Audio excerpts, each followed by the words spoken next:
Hello साथियों, आज के इस वीडियो में आप सभी को फिर से बहुत बहुत स्वागत है। सभी देशवासियों को नमो बुद्धाय, जय भीम, जय संविधान।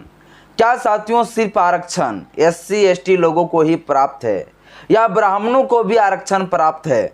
ब्राह्मण लोगों के द्वारा एससी एसटी के आरक्षण के ऊपर हमेशा विवाद करते रहते हैं, हमेशा एक गंभीर सवाल उठाते रहते हैं कि एससी एसटी का जो आरक्षण है वो हमेशा के लिए ख़त्म कर देना चाहिए। कुछ लोगों का मानना है कि एससी एसटी को आरक्षण जो है मात्र 10 साल के लिए दिए गए थे, इसलिए इसे हमेशा के लिए परमानेंट के लिए ख़त्म कर देना चाहिए।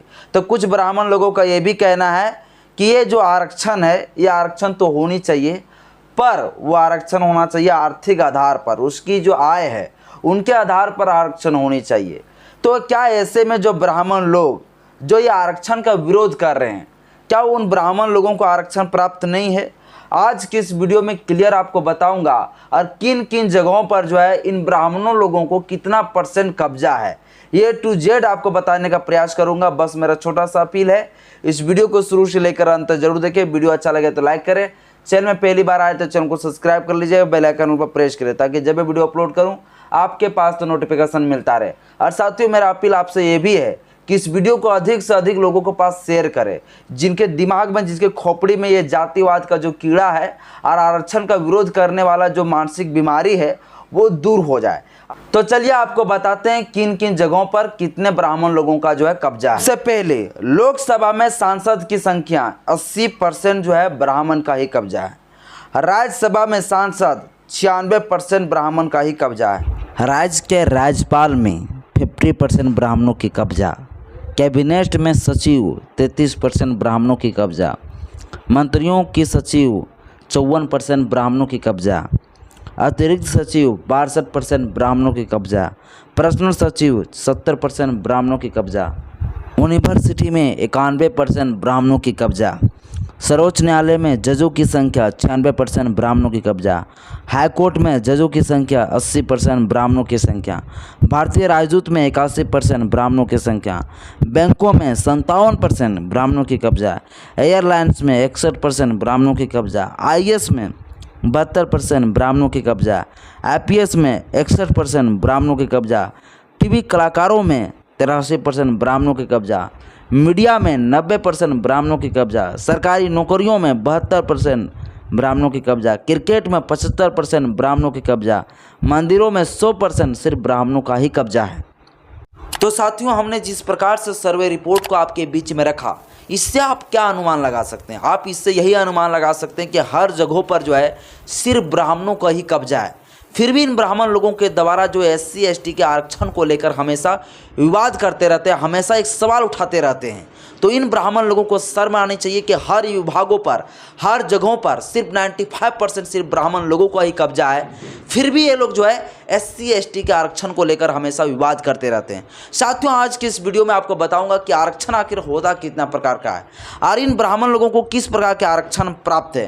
साथियों आरक्षण 2 प्रकार का होता है। एक आरक्षण होता है जातिवाद तरीके से आरक्षण प्राप्त होता है और एक आरक्षण होता है जो संवैधानिक तौर तरीके से आरक्षण प्राप्त होता है।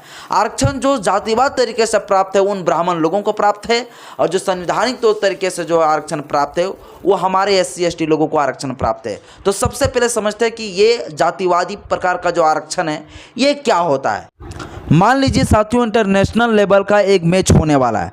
उस मैच में से झारखंड से 10 कैंडिडेट में से 2 कैंडिडेट को चूज करके जो है इंटरनेशनल लेवल में खेलने के लिए भेजना है और वो 10 कैंडिडेट जो है वो विभिन्न जातियों का है। कोई एससी से है, कोई एसटी से है, कोई ओबीसी से है, तो कोई ब्राह्मण है। तो आप मुझे बताइए कि किन जातियों को लोगों को जो है वहाँ पर सिलेक्ट किए जाएंगे। तो साथियों आपके जानकारी के लिए मैं बता दूं, अगर वो अधिकारी जो चूज करने वाले, जो कलेक्ट करने वाले हैं, वो अधिकारी अगर ब्राह्मण जाति से हैं तो वो ब्राह्मण जाति का अधिकारी जो होंगे, यदि 2 कैंडिडेट अगर ब्राह्मण कास्ट के हैं तो वही 2 कैंडिडेट को वो चूज करके जो है उस टीम में शामिल कर लेंगे। ऐसा क्यों करेंगे वो?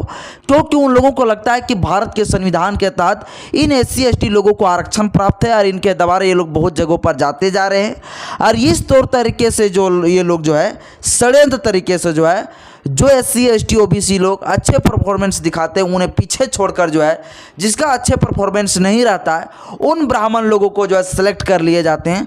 और ऐसे साथियों सिर्फ जो है एक मैच में ही नहीं बल्कि हर विभागों में, हर जगहों पर, हर प्रकार के जितने भी अधिकारी होते हैं, ये अधिकारी इसी प्रकार से जो है अपने अपने ब्राह्मण लोगों को जो है घुसाते चले जाते हैं। कोई एग्ज़ाम होता है तो उस एग्ज़ाम में भी जो है ब्राह्मण लोगों को नंबर अधिक देकर उन्हें वहाँ घुसा लिए जाते हैं। जो छोटी कास्ट के लोग होते हैं उन्हें जो है जाति के आधार पर भेदभाव करके जो है उन्हें नंबर नहीं दिया जाता है, उन्हें पीछे छोड़ दिया जाता है। ऐसा इसलिए करता है क्योंकि इन लोगों को लगता है कि भारत के संविधान के तहत इन लोगों को आरक्षण प्राप्त है। और इसलिए साथियों आज तक ये ब्राह्मण लोगों के काला षड्यंत्र की वजह से SC ST लोग हर विभागों पर नहीं पहुंच पा रहा है।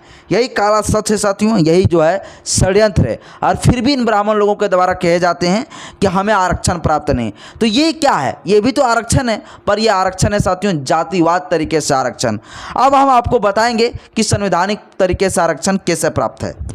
संविधान में Baba Saheb doctor Bhimrao Ambedkar ji SC ST लोगों के आरक्षण की व्यवस्था इसलिए की है क्योंकि SC ST लोगों को हर अधिकारों से वंचित करके रखे हुए थे ब्राह्मण लोगों के द्वारा।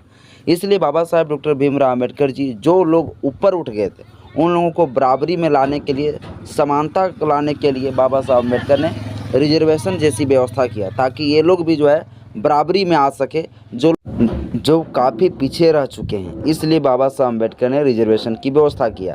पर जैसे ही रिजर्वेशन की व्यवस्था आया साथियों, इन ब्राह्मण लोगों ने जातिवादी वाला व्यवस्था अपना लिया और आज जो है दो प्रकार के रिजर्वेशन चल रहा है, जातिवादी आरक्षण और एक संवैधानिक आरक्षण। संवैधानिक आरक्षण एक ऐसा अधिकार है जो हमारे कानून के तौर पर है, लेकिन जातिवादी आरक्षण एक ऐसा है जो असंवैधानिक है। जब इन ब्राह्मण लोगों के द्वारा ये जातिवादी आरक्षण जब खत्म नहीं होगा तब तक जो है हमारा संवैधानिक आरक्षण खत्म नहीं होगा।